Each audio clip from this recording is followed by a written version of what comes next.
আগে পত্রিকা, টেলিভিশন বা রেডিও মাধ্যমে সংবাদ জানার প্রবণতা থাকলেও যুগের সাথে তাল মিলিয়ে তথ্য প্রচারের মাধ্যমে এসেছে নানান পরিবর্তন। এখন তাই বেশিরভাগই সংবাদ পাঠক বা শ্রোতাদের কাছে পৌঁছয় সামাজিক যোগাযোগ মাধ্যমে। আর সামাজিক মাধ্যমকে ব্যবহার করে ছড়ানো হচ্ছে ভয়ানক সব মিথ্যা এবং গুজব সংবাদ, যেখানে ফেঁসে যাচ্ছে বর্তমান তরুণ প্রজন্ম। বিস্তারিত থাকছে ডেস্ক রিপোর্টে। তথ্য প্রযুক্তির যুগে তরুণ সমাজ নানা ধরনের তথ্য ও সংবাদে ভাসছে। দ্রুতগতির ইন্টারনেট ও সোশ্যাল মিডিয়ার মাধ্যমে তারা প্রতিদিন নানা ধরনের তথ্য গ্রহণ করে। তবে এই সুবিধার সঙ্গে পাল্লা দিয়ে বেড়েছে ভুয়া সংবাদ বা বিভ্রান্তিকর তথ্য গ্রহণের প্রবণতা, যা তরুণদের ভাবনা ও সিদ্ধান্ত গ্রহণের উপর নেতিবাচক প্রভাব ফেলছে। বিশেষজ্ঞরা বলছেন, তরুণেরা মূলত বিনোদন ও যোগাযোগের জন্য সামাজিক যোগাযোগ মাধ্যম ব্যবহার করলেও এখন এটি তাদের প্রধান সংবাদ মাধ্যম হয়ে উঠেছে। ফেসবুক, ইনস্টাগ্রাম, ইউটিউব, টিকটক এবং অন্যান্য প্ল্যাটফর্মে তারা যে কোনো বিষয়ে দ্রুত আপডেট পেয়ে থাকেন। তবে এই প্ল্যাটফর্মগুলোতে সংবাদ যাচাইয়ের সুযোগ কম, ফলস্বরূপ বিভ্রান্তিকর খবর এবং ভুয়া তথ্য দ্রুত ছড়িয়ে পড়ে।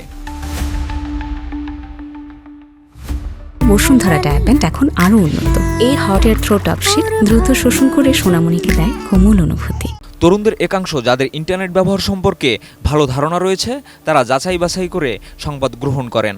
কিন্তু অনেক তরুণ সোশ্যাল মিডিয়ায় যা দেখেন সেটাকেই সঠিক মনে করেন। এক্ষেত্রে পরিচিত কেউ কোনো সংবাদ শেয়ার করলে সেটিকে তারা বিশ্বাসযোগ্য মনে করেন। এছাড়া ফেসবুকের অ্যালগরিদমের কারণে ক্লিকবাইট শিরোনাম বা ভাইরাল পোস্টগুলো বেশি পরিমাণে পৌঁছায়,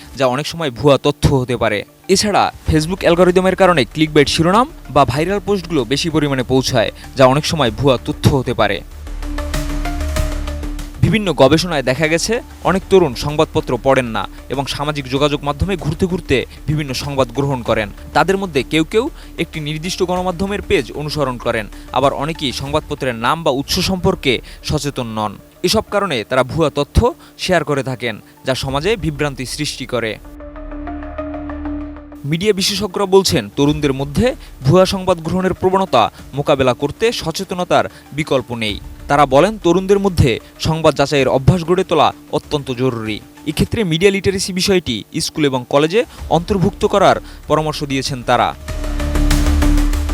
সাইবার বিশেষজ্ঞ তানভীর হাসান জোহা বলেন, তরুণ সমাজ তথ্য প্রযুক্তিতে দক্ষ হলেও তাদের মধ্যে ভুয়া সংবাদ গ্রহণের প্রবণতা একটি বড় চ্যালেঞ্জ হয়ে দাঁড়িয়েছে।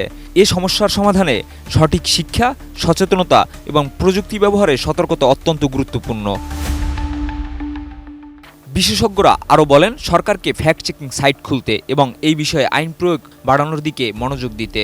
যদি ভুয়া সংবাদ ছড়ানোর জন্য কাউকে গ্রেপ্তার করা হয়, তবে এটি একটি দৃষ্টান্ত হতে পারে এবং অন্যরা ভুল তথ্য ছড়ানোর ক্ষেত্রে সতর্ক হবে। এছাড়া চিকিৎসা বিজ্ঞানীদের মতে মানুষের মধ্যে ৭০ থেকে ৮০% নেতিবাচক সংবাদ গ্রহণের প্রবণতা রয়েছে। এই কারণে ভুয়া খবরের প্রতি আগ্রহ তৈরি হয় এবং সামাজিক মাধ্যমে দ্রুত ছড়ায়। Desk report, ATN news.